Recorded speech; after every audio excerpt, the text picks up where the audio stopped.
Hey friends, it's Nikayla from the podcast Side Hustle Pro. I'm always looking for ways to keep my kids entertained without screens, and the Yoto Mini has been a total lifesaver. My kids are obsessed. Yoto is a screen-free audio player where kids just pop in a card and listen. Hours of stories, music, podcasts, and more, and no screens or ads. With hundreds of options for ages 0 to 12, it's the perfect gift they'll go back to again and again. Check it out at yotoplay.com. YOTOPLAY.com. Hey, Ryan Reynolds here. Wishing you a very happy half-off holiday because right now Mint Mobile is offering you the gift of 50% off unlimited. To be clear, that's half price, not half the service. Like Mint is still premium unlimited wireless for a great price. So that means a half day. Yeah? Give it a try at mintmobile.com/switch. Upfront payment of $45 for 3-month plan equivalent to $15 per month required. New customer offer for first 3 months only. Speed slow after 35 gigabytes if network's busy. Taxes and fees extra. See mintmobile.com. Make your home smell as good as it looks with Pura 4, the smart fragrance diffuser that lets you control your scent from anywhere. Choose from hundreds of premium fragrances, schedule your favorites, and set the perfect mood for every moment. And right now, get yours free when you subscribe to 2 cents for 12 months. Don't wait. This limited time offer won't last. Try it risk-free for 30 days. Now at Pura.com.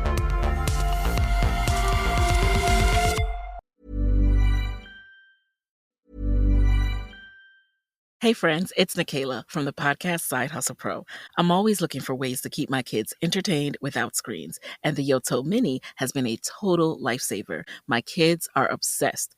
Yoto is a screen-free audio player where kids just pop in a card and listen. Hours of stories, music, podcasts, and more, and no screens or ads.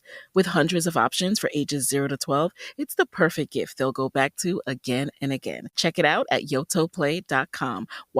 YOTOPLAY.com. Hey, Ryan Reynolds here.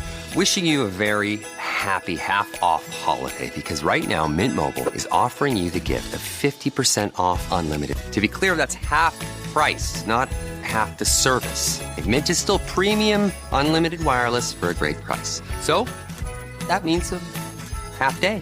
Yeah? Give it a try at mintmobile.com/switch.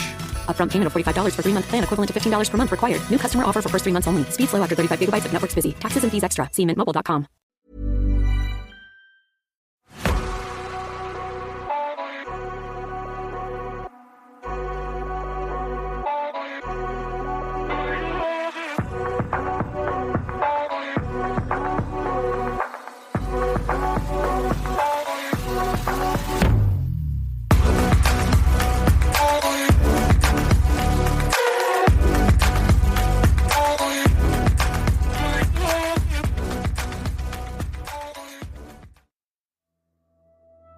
Hello, I'm Sarah, and welcome to the Whispering Woods After Dark.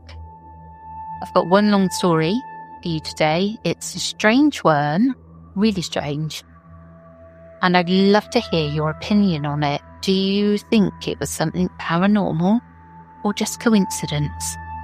I'll get straight into it. Are you ready for the story? It's a drab afternoon in the secure halls of Broadmoor Hospital. 2 young women sit side by side at a plastic table, identical down to the tilt of their heads. A nurse watches from the corridor. She can't shake the feeling that something is off. The twins move in perfect unison, raising a cup of tea at the same moment, placing it down in synchronization. Their eyes remain downcast, unfocused on the visitor chatting with them. The visitor, a journalist named Marjorie Wallace, has seen their odd synchronization before. She tries to coax them into conversation. Suddenly, one of the twins, Jennifer, breaks the silence. In a soft, halting voice, she says, "Marjorie, I'm going to die." The words hang in the sterile air. Wallace frowns and gently counters that Jennifer is perfectly healthy. but the twin only nods toward her sister. "We've decided," Jennifer continues calmly. "I'm going to die so June can live." June, sitting beside her, gives the slightest nod of agreement. Wallace's cup rattles in its saucer. She realizes the twins are utterly serious. They have a pact that one of them must die for the other to be free. This declaration was born of a relationship unlike any other. To understand how it came to this moment, a twin coolly vowing to lay down her life, we have to go back to the very beginning of June and Jennifer Gibson's unnerving story. June and Jennifer Gibbons were born on April the 11th, 1963, to Caribbean parents Gloria and Aubrey Gibbons. The twins arrived into the world just 10 minutes apart, and from the very start, their bond was intense. Aubrey's career in the Royal Air Force had the family moving often. By the early 1970s, they settled in Haverfordwest, a small town in Wales. The Gibbons twins were among the only black children in their community, and they faced cruel bullying at school. Taunted for their skin colour and their Barbadian accents, the girls began to withdraw from everyone around them. At home, they spoke in rapid fire to each other, using a blend of English and Bajan Creole so fast and private that no one else could understand a word. Even their own parents struggled to decipher them. Feeling misunderstood wherever they turned, June and Jennifer made a solemn pact. They would not speak to anyone except each other, creating a secret world for two. By the time they were about 8 years old, this vow of silence was absolute. Teachers, classmates, even their older siblings, all were met with wordless stares. Selective mutism became the twins' defining trait. At school, they moved in lockstep, eerily mirror imaging each other's posture and pace. A medic giving vaccinations once noted how strangely impassive the twins were. Neither flinched or cried, their faces blank, bodies stiff as dolls. Concerned by such behaviour, school officials and psychologists tried to intervene. Various therapists attempted to get the girls to communicate without success. Finally, in a drastic measure, officials decided to separate the twins, sending them to different boarding schools, hoping this might force them to open up. Instead, the result was disturbing. Apart from each other, June and Jennifer essentially shut down.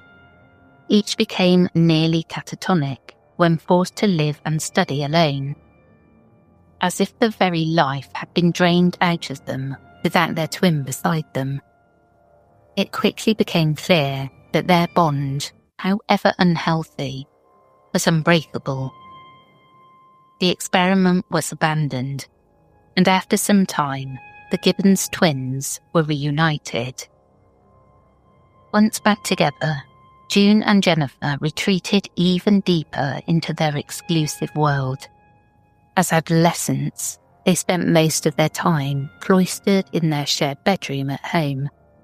There they played out elaborate make-believe dramas with their dolls for hours on end. No one else was allowed in. They even recorded some of their pretend doll dialogues on tape as gifts for their younger sister Rose, who was nearly the only person they would tolerate in their space. Their parents and teachers, the twins remained virtually mute and inscrutable. The Gibbons family came to accept that this was just how the girls were. But behind the closed door of that small bedroom, June and Jennifer were creating a rich, if ominous, inner life together. In their mid-teens, the twins' behaviour grew even more unsettling.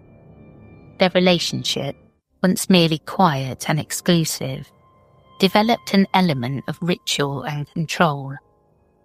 According to Marjorie Wallace, June and Jennifer devised strange private ceremonies to determine who had power on a given day. For instance, each morning they would decide which one of them would wake up first and even breathe first, and the other twin was not allowed to do so until the first had done it. This went beyond childish games. It was as if one twin literally could not start her day until granted permission by the other. Wallace described it as some sinister childhood game that had gone out of control. The twins also moved in an uncanny synchrony. Observers noted the girls walking in step, sitting down at the exact same moment, their eyes flicking in the same direction, as if invisibly choreographed. When Wallace first met them in 1982, she was struck by how they shuffled into the room, one behind the other, sat down together in perfect synchronicity, eyes cast downward, never acknowledging even their own father's presence. It was as though June and Jennifer were two bodies with one mind, communicating in a silent code of glances and gestures that no one else could perceive. Locked in their bedroom for years, the twins poured their energy into creative expression.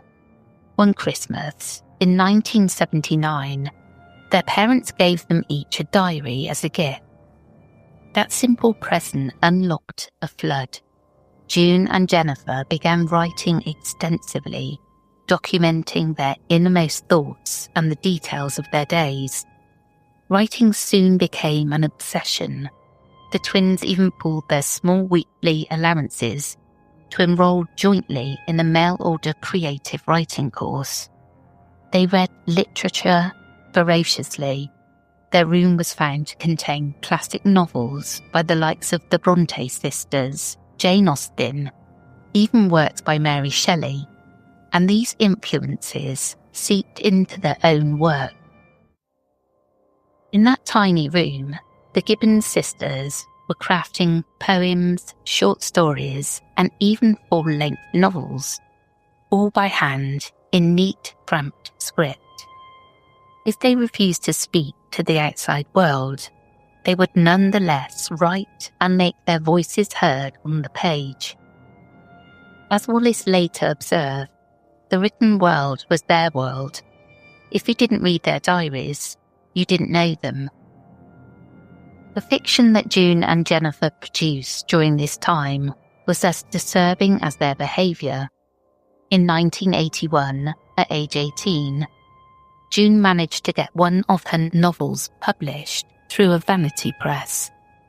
It was titled The Pepsi Cola Addict, and it told the story of a teenager seduced by his high school teacher, who then ends up in reform school where a male guard pursues him sexually. The plot was rife with illicit relationships and predatory behaviour, shocking themes for a sheltered teenager to imagine. Jennifer's own stories were equally dark. One of her unpublished novels, The Pugilist, centred on a physician who is so desperate to save his dying child that he kills the family dog and transplants the dog's heart into the child, only for the dog's spirit to live on inside the child and take vengeful control. In another story, Iscomania, Jennifer wrote of a young woman who discovers that the atmosphere of a local disco causes people to go insane and erupt in violence. These were not light-hearted teen tales. They were macabre, violent, and eerily imaginative. The twins' inner world clearly simmered with themes of power, chaos, and revenge. Their diary entries from this period are just as unsettling, a window into an increasingly troubled psyche. The twins wrote about their desires, fears, and their toxic codependence with brutal honesty. In one diary entry, June candidly described her twin as both beloved and terrifying. Jay and I are like lovers, a love-hate relationship. She thinks I am weak. She knows not how I fear her. I want to be strong enough to split from her. Oh Lord, help me. I am in despair. Jennifer's corresponding entry was even harsher. She should have to die at birth. Cain killed Abel. No twin should forget that. It's a chilling comparison, Jennifer invoking the Bible's first murderer, implying she sometimes felt the Cain and Abel dynamic with June. June in turn wrote, I'm in enslavement to her, this creature, who is with me every hour of my living soul. And Jennifer declared, can't stand differences between them, fantasizing that her real twin would be exactly identical in every way. Those diary passages reveal a frightening truth. By late adolescence, the twins had grown to love and fear each other, almost as much as they needed each other.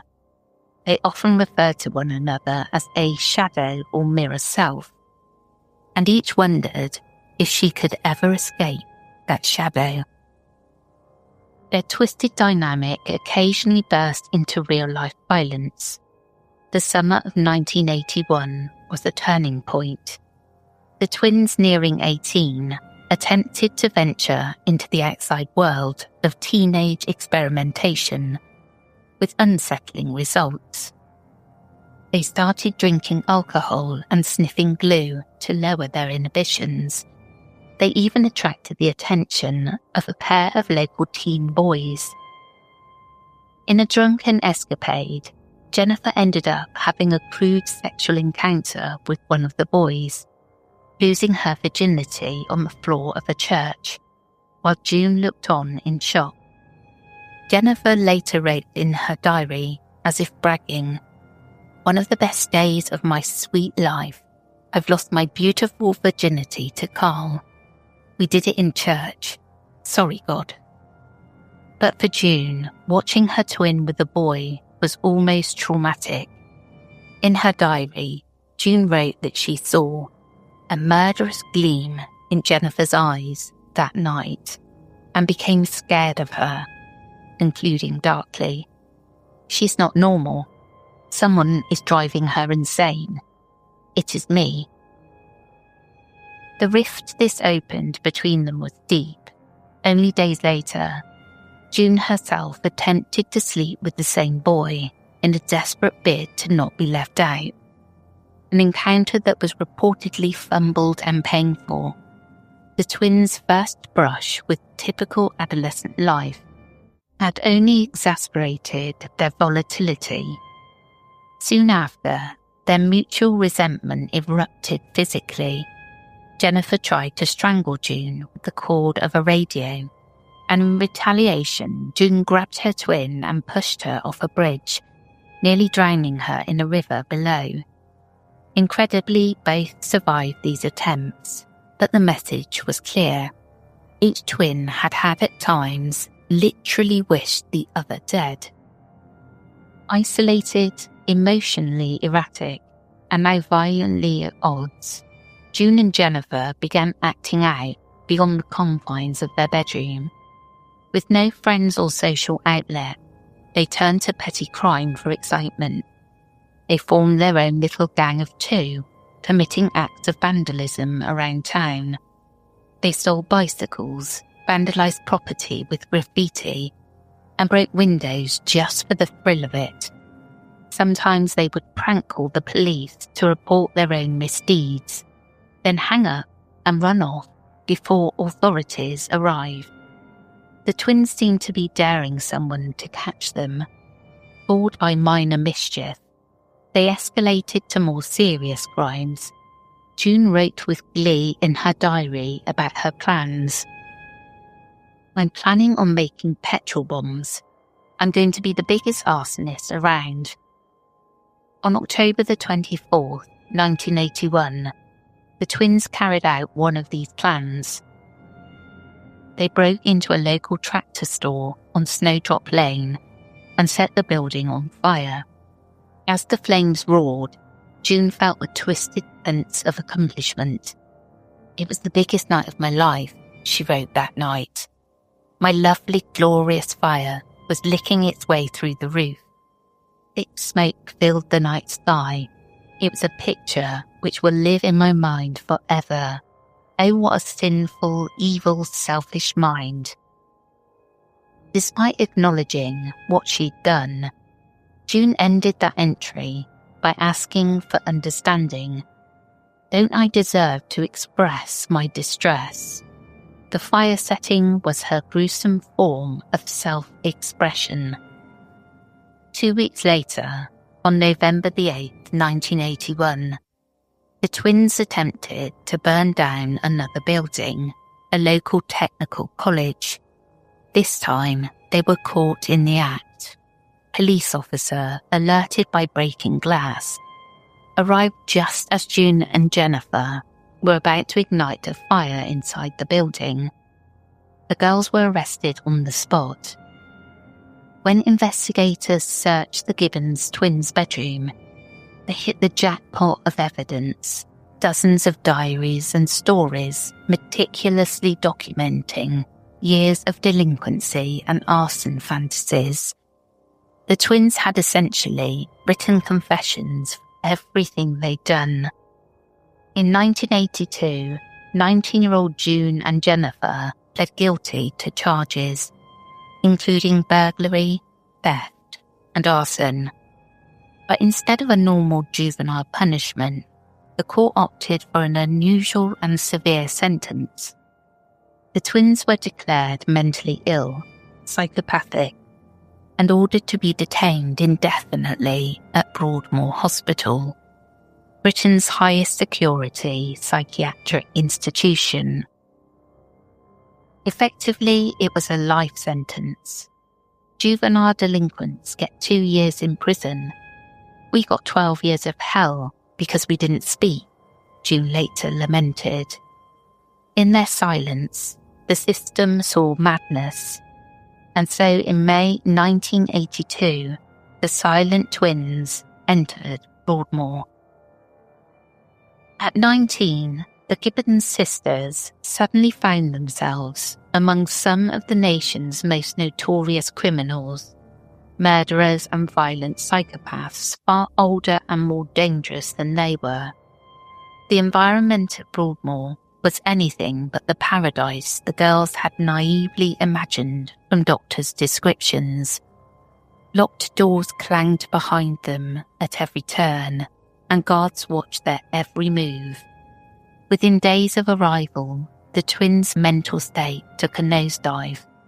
Deprived of their usual privacy and still not speaking to others, they struggled immensely. June fell into a near comatose depression, a torpor, and even attempted suicide, only a few weeks in.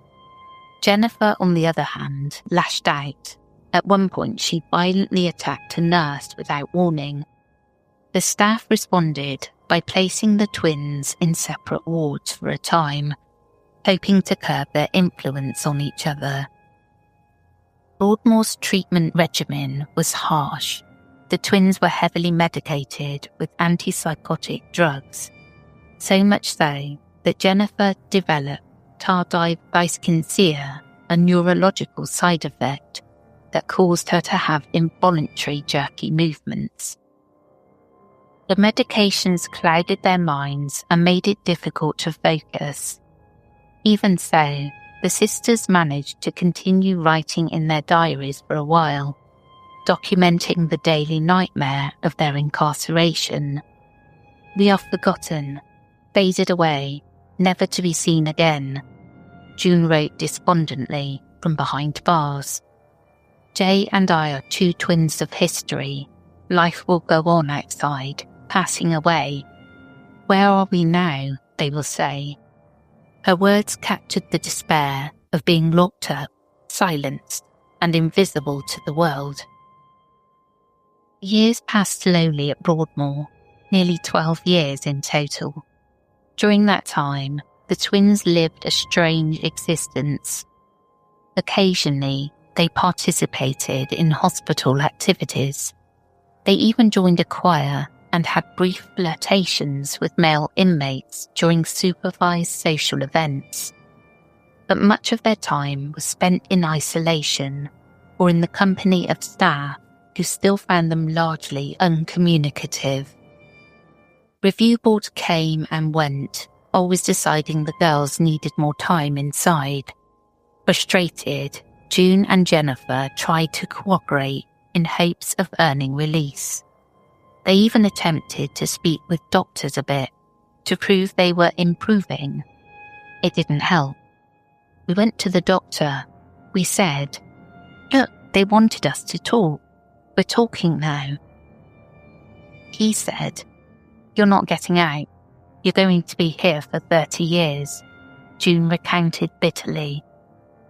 Feeling hopeless, she wrote letters to anyone who might listen, even a plea to Queen Elizabeth II, asking for mercy. But nothing changed. We were trapped, June said simply. Inside the hospital, the twins' already volatile relationship swung between extremes. Deprived of other interaction, they became each other's whole world once again. And that world could be vicious. Jennifer's mental health deteriorated in the late 1980s. She reportedly began to experience paranoid delusions. She accused June of plotting against her, at one point hissing, "You spiked my drink, didn't you?" over some imagined betrayal. She also told her sister she heard gunshots outside her window at night when no one was there. Doctors noted schizophrenic-like symptoms in Jennifer. For a period, the staff allowed June and Jennifer to interact freely on the same ward, monitoring what would happen. The result was explosive. The twins, who had always been either eerily passive or self-destructive toward themselves, turned on each other with physical ferocity. They got into violent fights, kicking, scratching, and attempting to choke each other, essentially non-stop for days on end. They went on for months in cycles. Nurses would pull them apart and sequester them in solitary confinement to cool down. Separated, the twins would break down weeping and beg to be reunited, apologising profusely for hurting each other. The staff were bewildered. June and Jennifer truly could not live with or without each other. As June later summed up, when they were together, they wanted to kill each other. When they were apart, they were so lonely they wanted to die. Throughout the turmoil, one person remained a lifeline for the twins, Marjorie Wallace, the journalist who had first covered their case. Wallace visited them regularly, gaining more of their trust than perhaps any other outsider ever had. She had read through the mountains of diaries and manuscripts the twins produced, over 1 million words of it, and she truly listened to them. Over the years, Wallace became both biographer and friend. It was to Marjorie Wallace that the twins finally revealed the darkest secret of their bond. For as long as anyone knew, June and Jennifer Gibbons had shared an understanding. If one of them ever died, the survivor must start speaking and living a normal life. In their youth, it seemed like a hypothetical promise, a way to insist that whichever twin remained would not continue the silence alone. But as their years in Broadmoor dragged on, that abstract idea morphed into a very real and morbid plan. The twins became convinced that their only way out of the institution and out of the strangling grip of their dual existence was if one twin sacrificed herself for the other. They agonized over the decision in secret. After much discussion, Jennifer, the one who had usually been dominant, agreed to be the sacrifice. The sisters decided that Jennifer would somehow, some way, give up her life so that June could finally be free of their bond. Marjorie Wallace vividly recalls the day the twins told her of their pact. During one of her visits to Broadmoor, she sat with them having tea, a young daughter in tow. Out of nowhere, Jennifer said to her, "Marjorie, I'm going to die." Wallace was startled and tried to object, but Jennifer continued calmly, "We've decided. I'm going to die." June then added in a quiet voice, "Yes, we've decided." The twins then handed Wallace several notes they had written, laying out their decision. Jennifer would die so that June could live a normal life. They explained that June was the elder twin, the more vivacious and promising one. It was only right that she should have the chance to experience life fully for both of them. Jennifer would do her part by making that chance possible. Unsure what to do, Wallace warned the Broadmoor staff of what the twins had said, but the doctors didn't seem overly concerned at the time. After all, how could one twin simply will herself to die? Yet not long after this ominous declaration, events unfolded that still defy explanation. In March 1993, after 11 years locked away, the 29-year-old twins were approved for transfer out of Broadmoor. They were moved to the lower security Caswell Clinic in Wales, a step closer to eventual release. On the morning of March the 9th, 1993, the twins left Broadmoor in a van, accompanied by nurses. Both were elated to finally leave the beast, as they called Broadmoor. Witnesses later said Jennifer seemed oddly lethargic that day. On the ride, she rested her head on June's shoulder and murmured, "At long last, we're out." Those were among her final words. By the time the van arrived at the Caswell Clinic, Jennifer Gibbons was unconscious, eyes open but unseeing.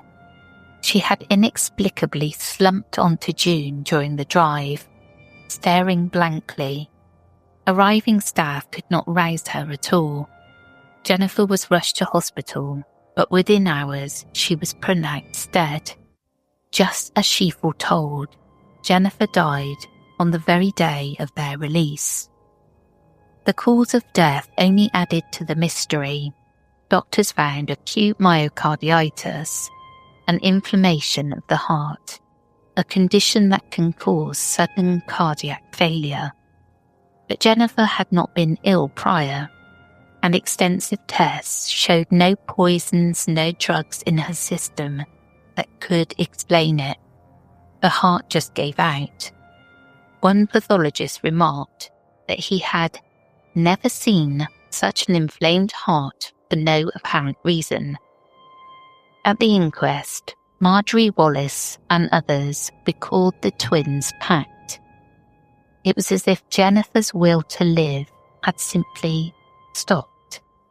June later confirmed that in the day leading up to their transfer, Jennifer had been behaving strangely, slurring her words and saying that she felt she was dying. During the journey, Jennifer's eyes remained open in a fixed gaze. even as she apparently lost consciousness on her sister's lap. In the first days after her twin's death, June's emotions swung from relief to anguish.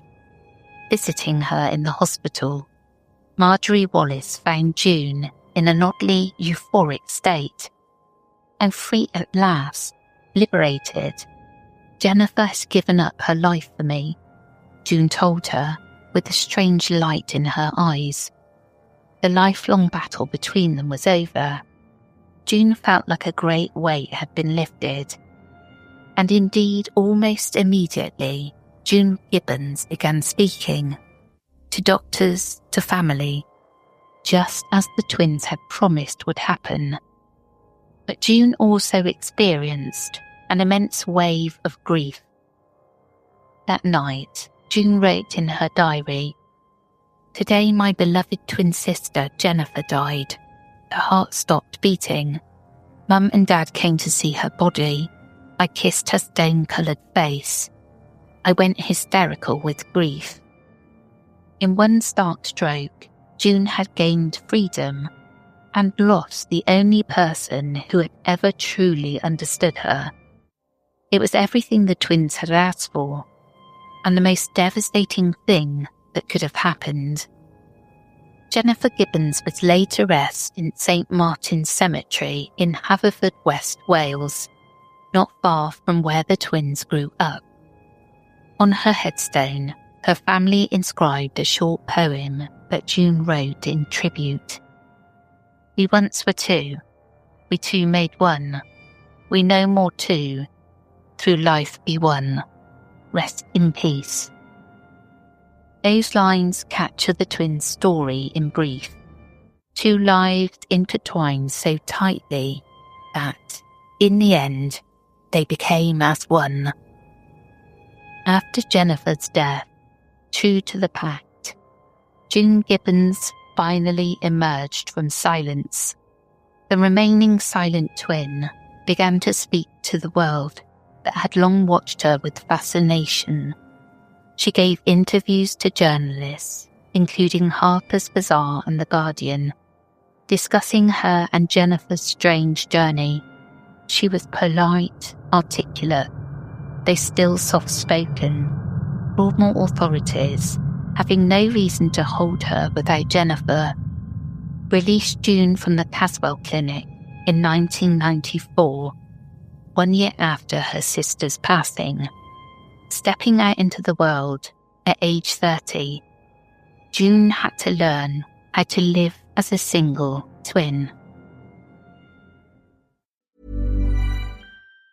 Hey friends, it's Nikayla from the podcast Side Hustle Pro. I'm always looking for ways to keep my kids entertained without screens, and the Yoto Mini has been a total lifesaver. My kids are obsessed.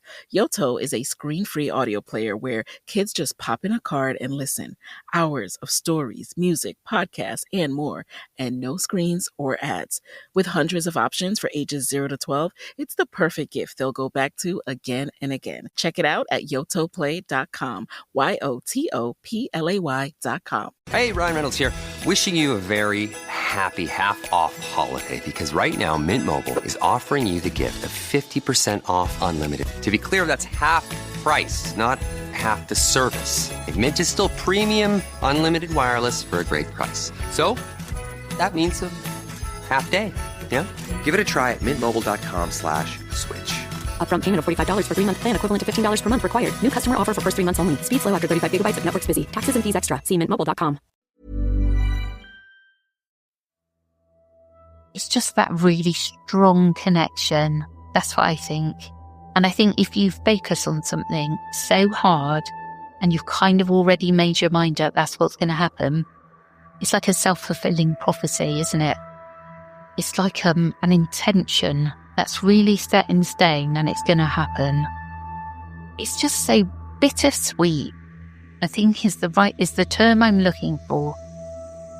Because it did seem that one of them had to die, unfortunately. And that's really sad. Because you'd think that, being around the doctors, that this kind of issue, because it must have been mental health, would have been sorted for them. but nobody seems to have managed to do that. So then it also makes me question, could it, or was there something paranormal, supernatural going on with these sisters? They were obviously in the womb together. They are the same person, but not. Oh, I could bend my mind all over the place thinking about this. Well, that's the end of this episode, and we will catch you again tomorrow. Take care, everyone.